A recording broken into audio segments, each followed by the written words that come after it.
दोस्तों, कुछ कहानियाँ ऐसी होती हैं कि जो सुनने के बाद में या सुनाने के बाद में दिल बड़ा बेट सा जाता है। क्योंकि उसमें हमको भी लगता है, क्योंकि हमारे घर के अंदर भी बच्चे होते हैं, हमको भी लगता है कि क्या बच्चों को हम समझ पाते हैं या बच्चे हमको समझ पाते हैं या हम बच्चों की बातों को समझ पाते हैं कि नहीं को।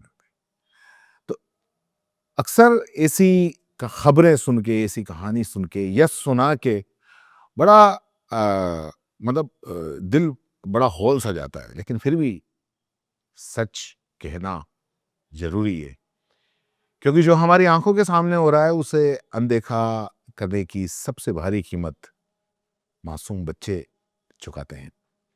हम बच्चों को स्कूल भेजते हैं एक बेहतर भविष्य के लिए। सोचते हैं वहाँ पढ़ेंगे, लिखेंगे, अच्छे इंसान बनेंगे, ज़िंदगी की रेस जीतेंगे, लेकिन स्कूल की दीवारों के अंदर क्या चल रहा है, ये कितने माता-पिता कभी जान भी नहीं पाते। घर लौटकर बच्चा कुछ कहता है, रोता है, शिकायत करता है, तो हम अक्सर ये समझते हैं कि ये ड्रामा कर रहा है और उसको ये कह के और उसको टाल देते हैं कि ड्रामा मत करो। उसकी बात को कभी सीरियसली नहीं लेते। हमेशा लगता है कि ये स्कूल नहीं जाने के बहाने कर रहा है, लेकिन हमेशा ऐसा नहीं होता है। और आज की कहानियाँ ये साबित करती है कि कई बार बच्चे ड्रामा नहीं करते, वो लड़ रहे होते हैं, अपने आप से लड़ रहे होते हैं। छोटे बच्चे होते हैं, छोटा दिमाग होता है, बहुत ज़्यादा उनका बड़ों की तरह नहीं होता है कि वो हर चीज़ को उस तरीके से हैंडल कर सकें। तो ये 2 बच्चों की कहानी है, 2 बच्चों के, दरअसल कहूँ तो मौत की कहानी है। दर्दनाक कहानी है ये, जिसे सुनकर एक सवाल ज़रूर दिमाग में आएगा, बार-बार गूंजेगा कि आखिर ज़िम्मेदार कौन है? स्कूल, टीचर, समाज या हम, माँ-बाप? जयपुर की जो अभी हाल ही के अंदर ये सारा पूरा मामला चल रहा है, 11 साल की अमायरा की ये कहानी है। कहानी शुरू करने से पहले मैं आपको कुछ एक ऑडियो सुनाता हूँ, लेकिन शायद आप सुन पाएँ, नहीं सुन पाएँ, लेकिन आप सुनो ही। मम्मा, हाँ बेटा। प्लीज मुझे स्कूल करा दो, मुझे नहीं जाना स्कूल, प्लीज मुझे आज स्कूल करा दो।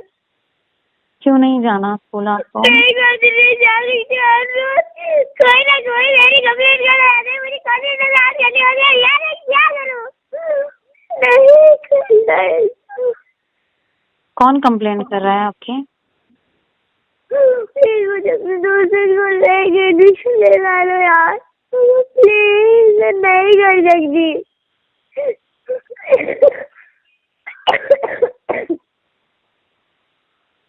मैं आके ऑफिस से आके बात करती हूँ प्लीज। ठीक है। ठीक है। ये उसी बच्ची की आखिरी आवाज है जिसने स्कूल जाने से साफ मना कर दिया था। कहा, मम्मा मुझे नहीं जाना है स्कूल। कोई मेरी शिकायत करता रहता है, मम्मी प्लीज मुझे एडमिशन बदलवा दो। माँ ने कहा, ऑफिस से आकर बात करती हूँ, और बस बात कर ली। लेकिन अमायरा के अंदर जो तूफान चल रहा था, उससे न तो कोई देख पाया, न समझ पाया, न माँ, न स्कूल, न टीचर।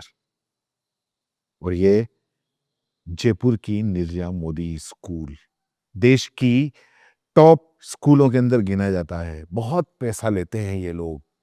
आम इंसानों के या आम लोगों के बच्चे वहां नहीं पढ़ सकते। बहुत भारी फीस देनी पड़ती है इस स्कूल में। और यहीं पढ़ती थी 6th क्लास की अमायरा। सीसीटीवी फुटेज के अंदर जो देखा गया, वो किसी भी पेरेंट को का दिल दहला दे। 3-4 लड़के लगातार उसे चिढ़ा रहे थे, पेपर पास करके उसे परेशान कर रहे थे। बच्ची गुस्सा हो जाती है, आगे फेंक देती है, फिर वही हरकत बार बार बार बार। और बीच बीच में टीचर के पास जाती है, शिकायत करती है, लेकिन हर बार उल्टा उसको ही डांट दिया जाता है। सीसीटीवी के अंदर साफ दिखा। 5 बार उसने टीचर को बताया, 5 बार उसे वापस बिठा दिया गया। और हर बार उसकी बात काटने का कोई दूसरा बच्चा आगे आ जाता। अमायरा का कॉन्फिडेंस पूरा चकनाचूर हो गया था, तार तार हो गया था उसका जो आत्मविश्वास था। उसे लगने लगा कि शायद वही गलत है, शायद वही झूठ बोल रही है। वो सच बोल के भी खुद ये हो गई कि मैं झूठ बोल रही हूं। और फिर वो उस क्लासरूम से निकलती है, 3rd फ्लोर पर जाती है, नीचे देखती है और सीधे 9th फ्लोर पर आ जाती है। एक 11 साल की बच्ची जो शायद अभी तक ये भी नहीं समझ पाई कि मौत होती क्या है, वो उस फ्लोर से नीचे कूद जाती है और सब खत्म। बाद में तो सब चलता रहता है, जांच होगी, किसको सजा मिलेगी नहीं मिलेगी, लेकिन ये कहानी यहां खत्म हो जाती है।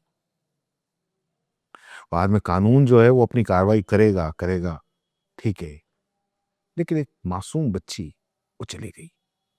दूसरी कहानी, 16 साल का शौर्य पाटिल, दिल्ली के सबसे नामचीन स्कूल में से एक, सेंट कोलंबस स्कूल, वही स्कूल जहां शाहरुख खान पढ़े थे। लेकिन 18 नवंबर को इस स्कूल के एक होनहार, शांत, सीधे लड़के ने अपनी जान दे दी। वो मेट्रो स्टेशन पहुंचा यूनिफॉर्म में ही और आते हुए ट्रेन के सामने छलांग मार दी। उसकी जेब में एक नोट मिला। सॉरी पापा, मुझे आपके जैसा इंसान होना चाहिए था। सॉरी मम्मा, आपका दिल बहुत बार तोड़ा, आखिरी बार तोड़ रहा हूं। स्कूल की टीचर ऐसी ही है। उसने अपने भाई से भी माफी मांगी। क्या वजह थी? दरअसल पिछले कई महीनों से उसे क्लास में बार बार इंसल्ट किया गया, उसकी कमजोरियों का मजाक उड़ाया गया, एक बार धक्का तक दिया गया।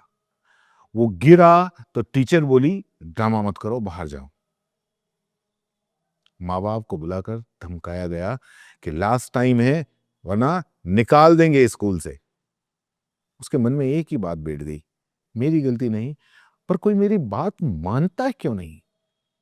और उसी टूटी हुई हालत में वो मेट्रो स्टेशन पहुंचा और अपनी जिंदगी खत्म कर दी। दोनों कहानियों में एक ही दर्द है। बच्चे चिल्लाते रहे पर किसी ने सुना नहीं, न घर में, न स्कूल में, न टीचर ने, न सिस्टम ने। और आज 2 बच्चे नहीं हैं, लेकिन सोचिए उनकी मौत ने कितने सवाल छोड़ दिए। क्या स्कूल सिर्फ रैंकिंग से अच्छे बनते हैं या बच्चों को समझने से? क्या टीचर सिर्फ मास्क बढ़ाते हैं या इंसान बनाते हैं? क्या माता पिता सिर्फ फीस भरने तक माता पिता हैं या उनका फर्ज इससे कहीं ज्यादा है?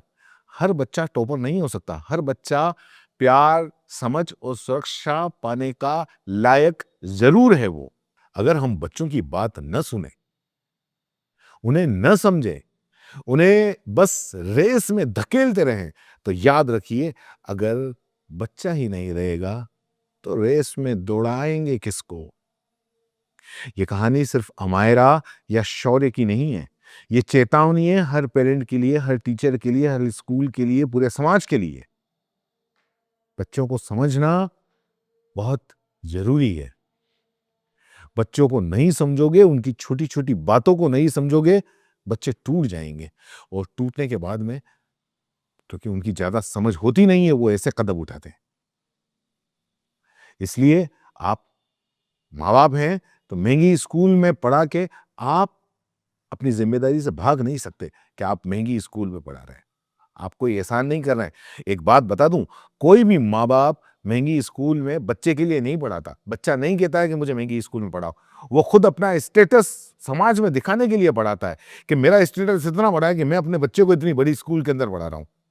वरना अगर किसी छोटे बच्चे को तुम स्कूल, सरकारी स्कूल में या पड़ोस की स्कूल में भी अगर कर दोगे, तब भी वो पढ़ लेगा। इसलिए तुम अपने स्टेटस को बड़ा करने के लिए बच्चों के ऊपर मत ला दो।